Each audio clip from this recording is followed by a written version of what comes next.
अस्सलामुअलैकुम friends, welcome to my academy. आज की वीडियो में हम देखेंगे ऊप क्या चीज़ है, या हम इसे कह सकते हैं ऑब्जेक्ट ओरिएंटेड प्रोग्रामिंग। आज की वीडियो बेसिकली हमारे पास कॉन्सेप्चुअल पार्ट होगा। जो आज की हम जो भी बातें करेंगे ये तमाम प्रोग्रामिंग लैंग्वेज के ऊपर एप्लीकेबल है।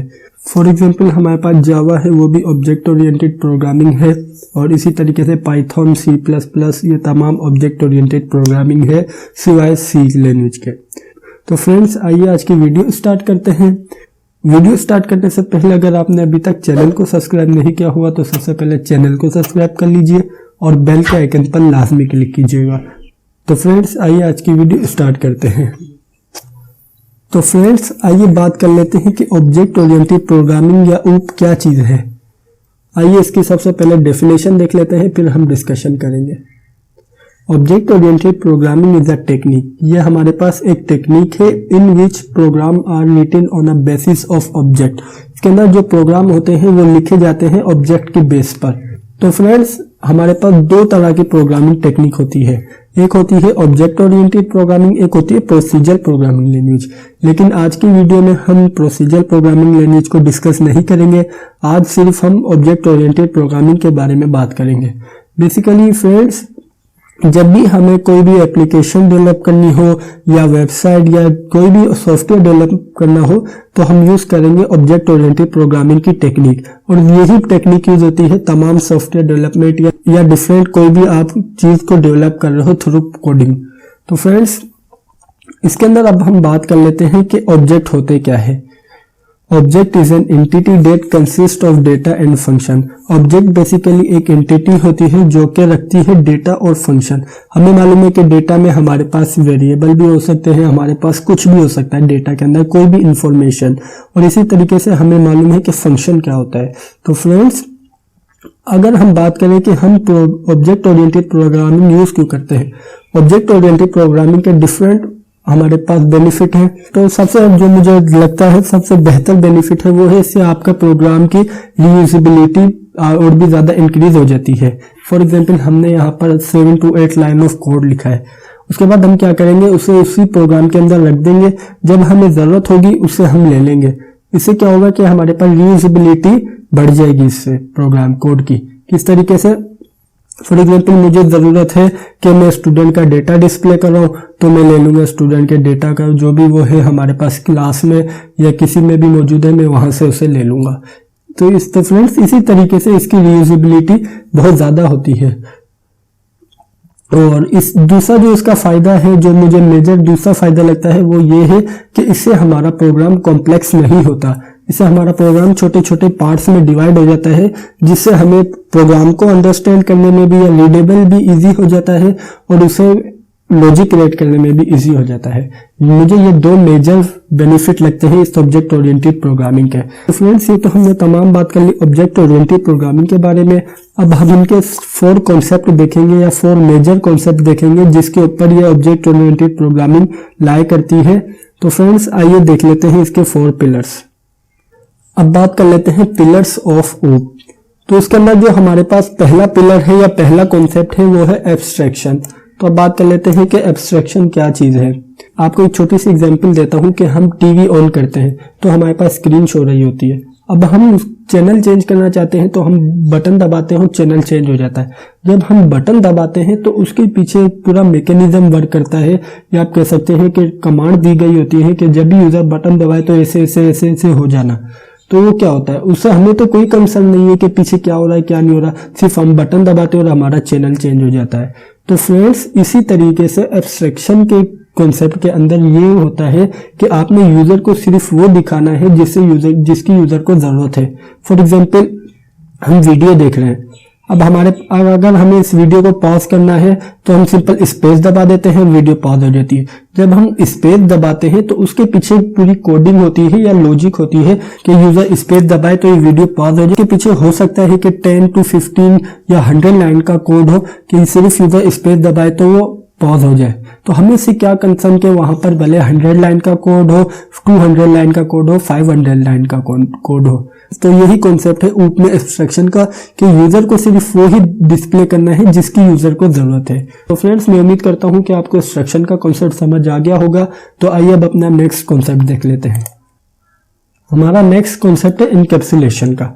फॉर एग्जाम्पल, मेरे पास 1000 लाइन ऑफ कोड है, उसके अंदर मैंने कहीं पर ए वेरिएबल इनिशियलाइज करवाया हुआ है। अब मुझे नहीं मालूम कि मैंने वहां पर ए वेरिएबल इनिशियलाइज करवाया हुआ है, लेकिन अगर मैं वापस इसी नेम का वेरिएबल इनिशियलाइज करवा देता हूं और इसमें डिफरेंट वैल्यू स्टोर कर देता हूं, तो इससे क्या होगा, उससे हमारे पास एरर आ जाएगा, क्योंकि हम अपने कोड में सेम नेम के 2 वेरिएबल इनिशियलाइज नहीं करवा सकते।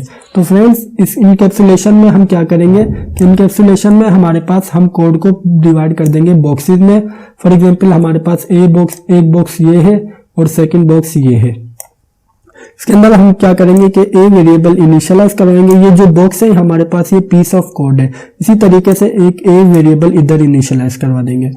तो जब हम इसे रन करेंगे तो हमारे पास एरर नहीं आएगा। रीजन क्या है?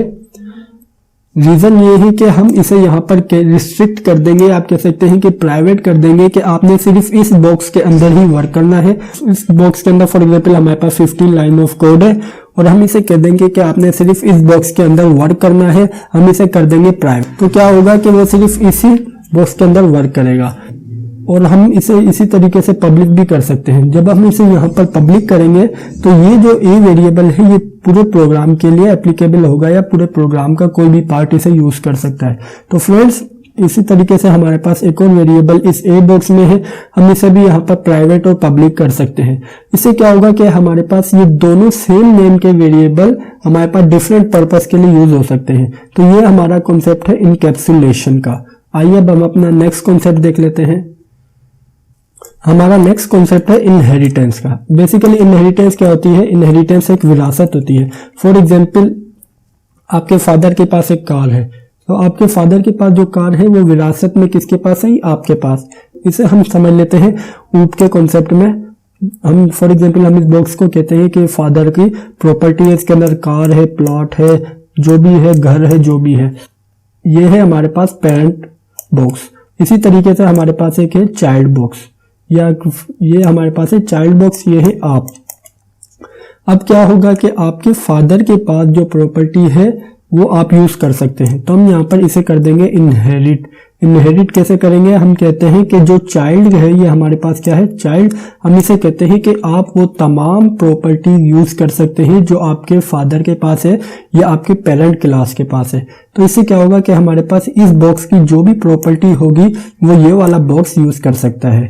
तो इससे क्या होगा कि हमारे पास सेम कोड डिफरेंट जगह यूज हो जाएगा। तो फ्रेंड्स, ये भी एक बहुत ही इंपॉर्टेंट कॉन्सेप्ट है इनहेरिटेंस का, जो सबसे ज्यादा यूज होता है। तो फ्रेंड्स, ये था हमारा इनहेरिटेंस का कॉन्सेप्ट। आइए अब हम अपना नेक्स्ट कॉन्सेप्ट देख लेते हैं। हमारा नेक्स्ट कॉन्सेप्ट है पॉलीमॉर्फिज्म। फॉर एग्जांपल, जब भी हम अपने मोबाइल में कोई भी पैकेज की इंफॉर्मेशन मालूम करने के लिए हम कोई भी कोड मिलाते हैं, तो वो कहता है कि आप जब 1 प्रेस करेंगे तो आपको वीकली पैकेज की इंफॉर्मेशन मिल जाएगी, 2 प्रेस करेंगे तो आपको मंथली पैकेज की इंफॉर्मेशन मिल जाएगी, 3 प्रेस करेंगे तो आपको 15 डेज पैकेज की इंफॉर्मेशन मिल जाएगी।